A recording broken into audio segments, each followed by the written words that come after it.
Muy bien, la pregunta que hacemos a todos nuestros televidentes a través de Twitter la vamos a plantear en este momento. A propósito de esta entrega de 30 guerrilleros del ELN, ¿cree usted que en Colombia necesita un proceso de paz para lograr grandes desmovilizaciones en este grupo terrorista? A lo largo del programa vamos a estar leyendo las respuestas que ustedes nos entreguen a través de las cuentas de Twitter de todo nuestro equipo periodístico, que pues hasta ahora está pendiente, está al tanto de lo que ustedes opinan de este programa que hemos preparado el día de hoy. Seguimos con los protagonistas de la noticia. En Cali, Colombia, establecemos contacto con Irley Collazos. Él es alias El Tigre, así le decían en el ELN, y fue uno de los artífices de esta desmovilización.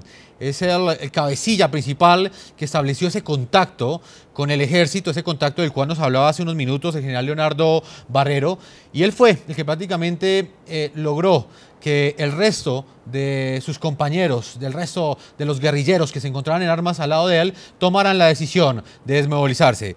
Señor Irley, bienvenido al programa La Noche y bienvenido también a la sociedad.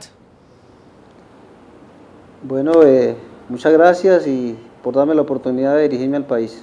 Yo creo que una de las grandes preguntas que tienen nuestros televidentes hasta ahora es entender, usted hace cuántos años ingresó al grupo terrorista ELN y por qué razón lo hizo. Bueno, hace 25 años voy a completar. Las razones, pienso que por la influencia en ese entonces de las décadas de los 80, mucha presencia de la insurgencia donde yo me crecí, y creo que esa es una de las motivaciones, ¿no? O sea, estaban todos los grupos guerrilleros existentes en esa época, y bueno, o sea, me impactó como la presencia del Ejército de Liberación Nacional, por su manera de actuar, su manera de dirigirse a la comunidad, al pueblo, y por eso tomé esa decisión de incorporarme a esas filas, a ese grupo insurgente del ELN. ¿Por qué lo apodaron al interior de ese grupo armado ilegal con el apodo del Tigre? Bueno, eso fue por acá mismo en el Valle del Cauca, más exactamente por los Farallones. Me defiendo, pues sí me defiendo todavía en la montaña, decimos nosotros, ¿no? O sea, es bien para la montaña. Entonces hubo una época que por allá nos perdimos, y entonces supe orientar, supe dirigir el grupo que andábamos por ambos lados y salir nuevamente a donde encontramos ya otra vez población o gente donde estaba poblado otra vez de personal. Entonces, y no, este man parece un tigre, y bueno, sí, eso es una vaina sencilla, y de ahí la anécdota, y me quedé con ese apodo, con ese alias, ¿no? Bueno, se lo pregunto porque así era usted conocido y reseñado también por esas autoridades que durante los últimos 25 años lo estuvieron persiguiendo. ¿Cuáles funciones tenía usted al interior de ese grupo guerrillero? Bueno, no, desde el año 2000, empiezo yo como al segundo de la compañía Lucho Quintero Giraldo, y todo el tiempo he estado ahí en esa compañía desde el 2000 hasta el 2013, o sea, estamos hablando de 13 años que he estado militando ahí en esa estructura de la compañía Lucho Quintero Giraldo. Bueno, hablemos un poco ya de lo que fue esta desmovilización.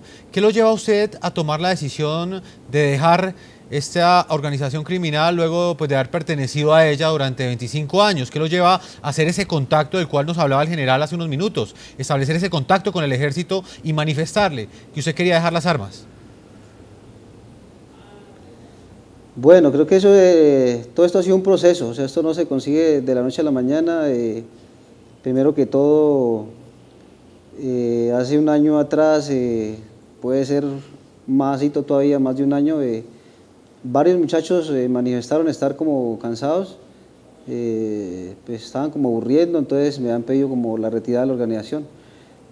Entonces uno se pone como a pensar en esos muchachos, que uno los conoció de dónde son, uno distingue sus familias, y entonces ellos se han crecido prácticamente en una familia muy humilde, ¿no? O sea, se ganan su salario con un machete, con una pala. Ajá.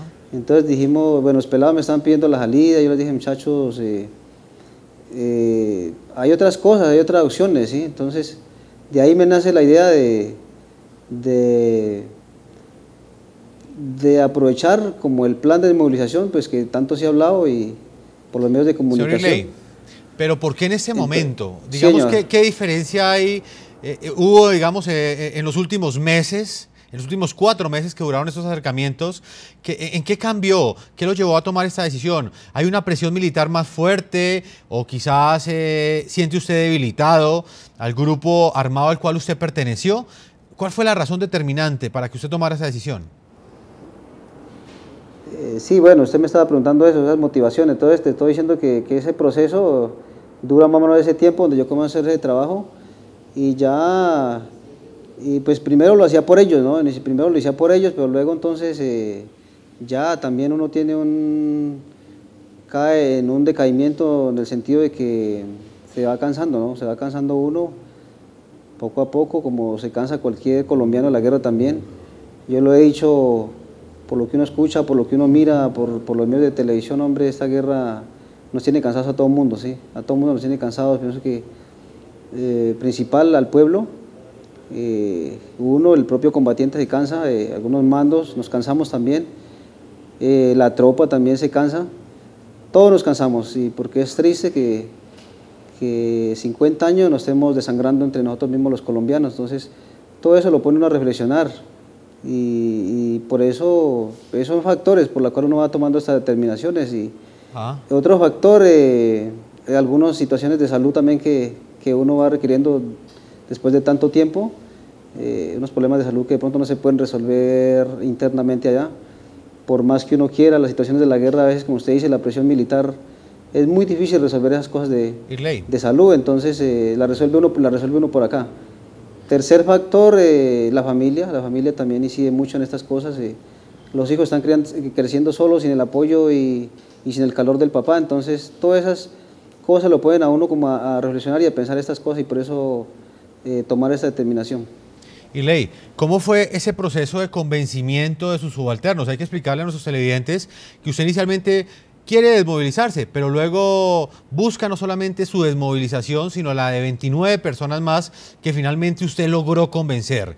¿Cómo hizo este proceso que para muchos, por pura lógica, sería un proceso bastante difícil, teniendo en cuenta que usted estaba arriesgando su vida? Sus subalternos prácticamente lo podían fusilar y acusarlo de traición, como es visto, digamos, una desmovilización al interior de un grupo terrorista como el ELN. ¿Cómo hizo este proceso? Bueno, señor, sí, eso lo estoy diciendo, es que es un proceso viejo, o sea, no es un proceso de como estamos hablando de los 4 meses. Los 4 meses donde ya nosotros concretamos y tenemos la propuesta como más madura, pero yo venía trabajando eso con más o menos unos 4 o 5 muchachos, digámoslo así, de confianza mía, y a ellos sí les dije yo una de la propuesta, de cómo era la idea más o menos, y ellos me dijeron, hombre, sigamos averiguando, sigamos investigando y maduramos la idea. O sea, yo confiaba mucho en ellos, o sea, obviamente uno le dice, bueno, esto es una vaina entre nosotros, porque yo confío en ustedes confían en mí. De todas maneras, sigamos investigando, porque tenemos que averiguar más sobre los beneficios del plan de desmovilización. Entonces, eso fue lo que hicimos. Poco a poco fuimos investigando, averiguando, pues con algunos mismos desmovilizados, también que uno se va dando cuenta por las noticias también. Y ya, o sea, que comencé con ellos que eran de confianza, y poco a poco fuimos madurando. Ellos me ayudaron también con algo otros, a hablar con algo otros. Le aclaro que manejo más o menos una estructura de unos 80, 90 hombres. Me traje sin una parte nomás de eso, porque creo que los que están ahí son compañeros que han creído en mí. Yo de una manera u otra he ganado cierta credibilidad en ellos, y por eso ellos dicen, hombre, lo que usted defina, lo que usted diga, eso es, y nosotros estamos con usted. O sea, sentí el respaldo de ellos y eso me dio mucha más seguridad. Sin embargo, pues había que estar muy vigilante, ¿no? Muy vigilante de ellos, quien estuviera por ahí compartiendo la idea donde no había que compartirla. Pero afortunadamente no tuvimos problemas, muy maduros los muchachos, y se logró mantener el secreto por varios días, por varios meses. Y permítame, voy con el general, o regreso con el general Leonardo Barrero, que nos acompaña desde la ciudad de Cali, frente pues, a lo que manifestaba este cabecilla o este ex cabecilla guerrillero. ¿Por qué se logró la desmovilización únicamente de 29? ¿Qué pasó con el resto? ¿No lograron convencerlos, bueno, señor general? El cabecilla de la estructura manejaba 42 hombres. Según lo manifiesta, él hace una evaluación de la situación de sus hombres, les informa que no hay opción militar de victoria, que los ideales políticos están perdidos, que no hay un norte definido por parte de su organización y que él ha tomado la decisión de desmovilizarse y que los invita a este proceso. Finalmente, esta estructura que es la compañía Lucho Quintero, perteneciente al Frente Suroccidental de Guerra, manifiestan 12 integrantes de la misma que no están de acuerdo. Por aspectos se manifiesta él también de seguridad, porque pertenecen a la misma región, no considera prudente que se desmovilicen, por eso solamente lo hace con 29 integrantes de esta estructura. Señor general, usted prácticamente es el encargado de patrullar esta zona de Colombia. En ese momento estamos entrevistando a alias El Tigre también. Quisiera que usted le explicara a todos nuestros televidentes de quién estamos hablando, de qué se salvaron los colombianos con esta desmovilización de 30 personas, cuál es el accionar criminal de ellos.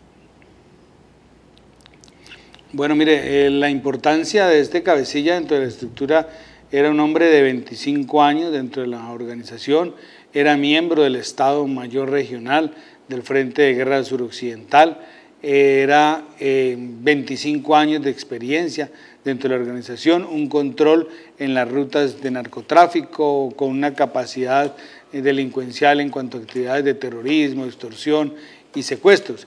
Son 30 hombres menos en la confrontación, son 30 personas menos tratando de hacer daño a una comunidad rural que, por el contrario, desea es paz para lograr su desarrollo. Entonces es supremamente importante la demolición de estas personas. General Barrero, ya para finalizar, porque sabemos que pues, tiene muchas ocupaciones, las botas nuevas y los uniformes similares a los que utiliza el ejército, con los cuales llegaron los desmovilizados causaron muchas suspicacias, muchas dudas. ¿Usted qué le puede responder a todas estas críticas que ha tenido el atuendo con el que ellos llegaron? Claro, yo entiendo perfectamente las suspicacias que han generado el tema de los uniformes. Entiendo el escepticismo a veces de los medios de comunicación por los antecedentes que al respecto han existido. Pero también le quiero decir que como comandante militar en algún momento he sentido dolor y casi que ha sido en oportunidades una ofensa al valor de estos dos agentes de inteligencia que exponen su vida y se arriesgan a costo de su integridad para lograr sacar de su vida delincuencial 30 hombres, de librar a la comunidad de una amenaza de este calibre, y sin embargo su actitud es cuestionada por unos uniformes. El tema de los uniformes camuflados no es nuevo en el ELN. Esta misma estructura del Frente Suroccidental de Guerra fue la que realizó el secuestro de la María en la década del 90. En esa oportunidad utilizaron uniformes camuflados y suplantaron las autoridades militares de manera puntual al ejército, usando bobinas, vehículos y uniformes camuflados. Las botas militares son comerciales, los uniformes no son los uniformes que actualmente utiliza el ejército. Si son observadores, tenían bolsillos con pinta pixelada que nosotros jamás hemos usado.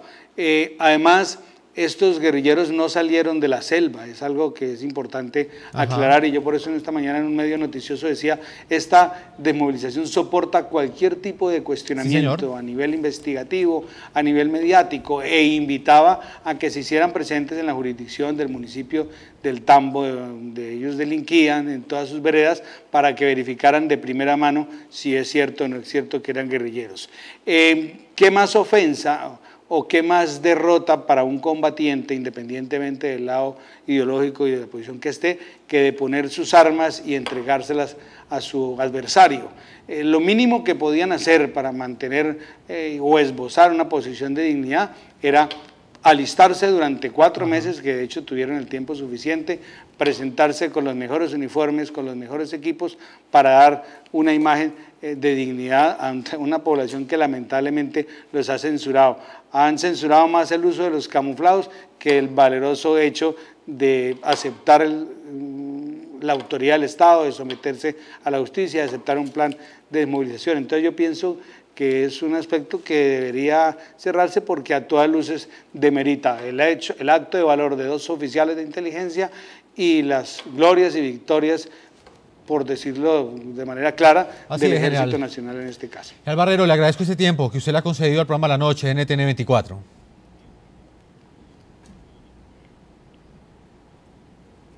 No, señor, siempre a sus órdenes, muchas gracias.